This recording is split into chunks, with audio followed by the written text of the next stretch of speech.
In the world's most dangerous waterway, the Strait of Hormuz, that breaking point everyone once thought was impossible has finally happened. The United States has sent something massive to open this strategic strait and secure the global lifeline.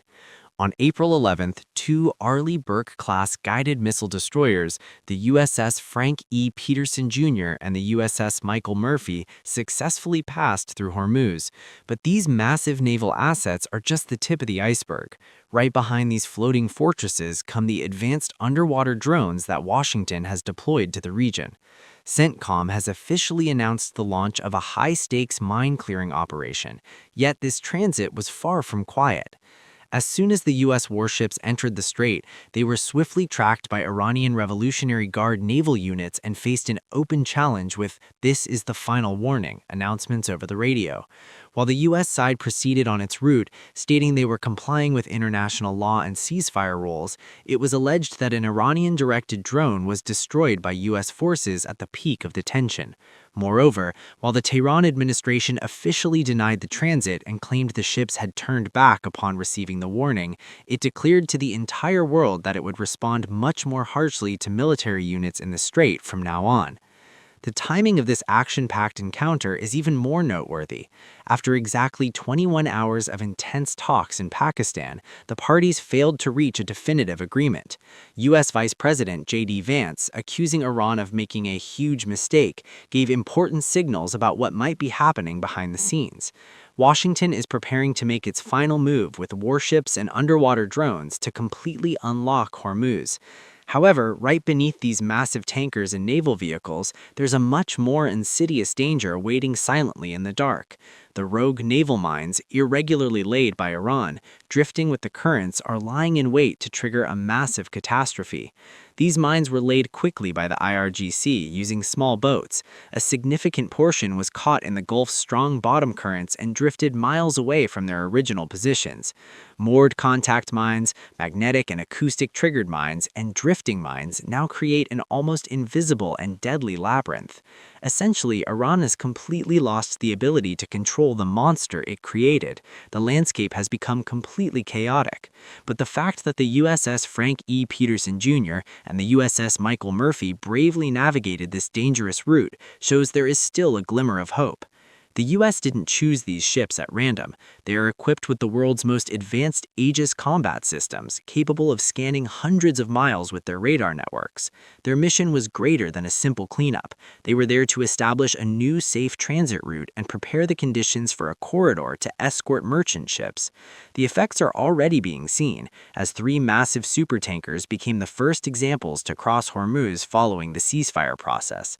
However, the real cleanup will be done by high-tech unmanned underwater vehicles, specifically autonomous drones like the Knifefish, which will be deployed in the coming days. Where is this process heading? Will we see a picture of Hormuz completely cleared of mines, allowing oil ships to complete the transit in just 7 hours? U.S. President Donald Trump has used very sharp language, suggesting a different plan entirely. By saying, "We will open that strait even if we don't use it because we didn't get help from NATO," Trump declared just how ready America is for unilateral use of force. This means America's primary move might not be limited to drones. The real move could be a completely different doctrine, the out-blockade. If Iran refuses to safely open the strait it mined and lost control over, the U.S. Navy could establish its own blockade, meaning bringing all entrances and exits of Hormuz directly under American initiative, zeroing out Iran's say over maritime traffic. The Strait of Hormuz is the single artery through which roughly 20% of the global oil supply must pass every day. The clogging of this artery has the potential to instantly trigger a massive energy crisis from Europe to Asia. Europe's already fragile industry could fall under the influence of such a shockwave. Currently, the U.S. Fifth Fleet is on standby. The Abraham Lincoln Strike Group holds massive firepower in and around the Persian Gulf. If war flares up, F-35s and F-A-18s taking off from this carrier will establish an impenetrable air umbrella. On the sea surface, cruisers and destroyers will build a wall of steel to physically close off the entrance. To neutralize the insidious threat of mines, lethal autonomous underwater drones will build an invisible corridor for massive ships. If this first phase is successful, tanker convoys will advance under the shadow of the Abraham Lincoln Strike Group. However, if Iran's uncompromising attitude continues, the out-blockade could surface in all its ruthlessness. Additional Arleigh Burke destroyers, Ticonderoga-class cruisers, and P-8 Poseidon maritime patrol aircraft would be dispatched. The U.S. Navy could put a plan on the field to choke off 70% of Iran's daily oil exports by stopping and searching any ship it deems suspicious. If things get even darker by May and Iran violates the ceasefire, Washington will not shoulder this burden alone.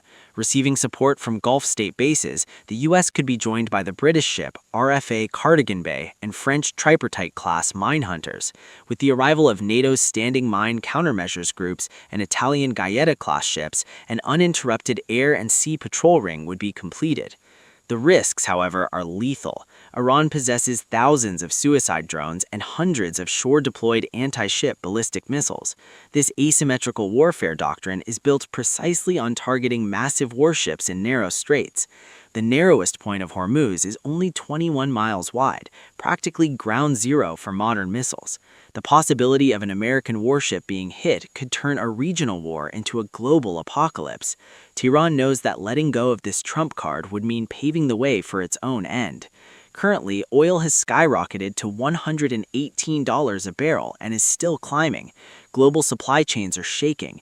Asian giants like China, Japan, South Korea, and India, who get the majority of their oil through Hormuz, are suffering. Chinese factories are slowing, and Japanese refineries are melting their stocks. While alternative routes like the Cape of Good Hope exist, they multiply costs and double fuel expenses. This crisis isn't just about oil. It's about natural gas, fertilizers, and raw materials. When Hormuz is clogged, every sector from food to electronics is affected. Interestingly, this strategy is also hitting Iran's own economy. Its oil exports pass through Hormuz, and its own mines are clogging its own source of income.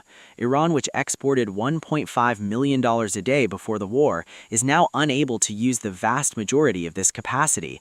This is the boomerang effect. The longer it keeps the strait closed, the faster the world searches for alternatives, and Iran's only real trump card permanently loses value.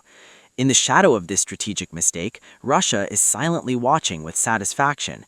As the Tehran administration falls into the pit it dug itself, Moscow is using the panic as a life preserver. Barrel prices exceeding $118 have effectively trashed the price caps the West placed on Russian oil.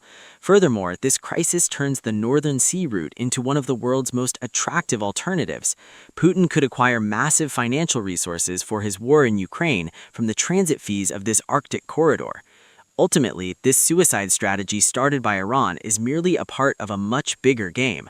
While Tehran thinks it is defying the U.S., it is acting as an apparatus that strengthens Moscow's hand. The support from the EU and other geographies for the U.S. operation is critical to making sea lanes reliable again. It is essential that a joint international effort ensures the threats in Hormuz do not remain a trump card for rogue regimes or their allies. What do you think about this escalating situation? We are waiting for your comments. TGN presented. Thank you for choosing us.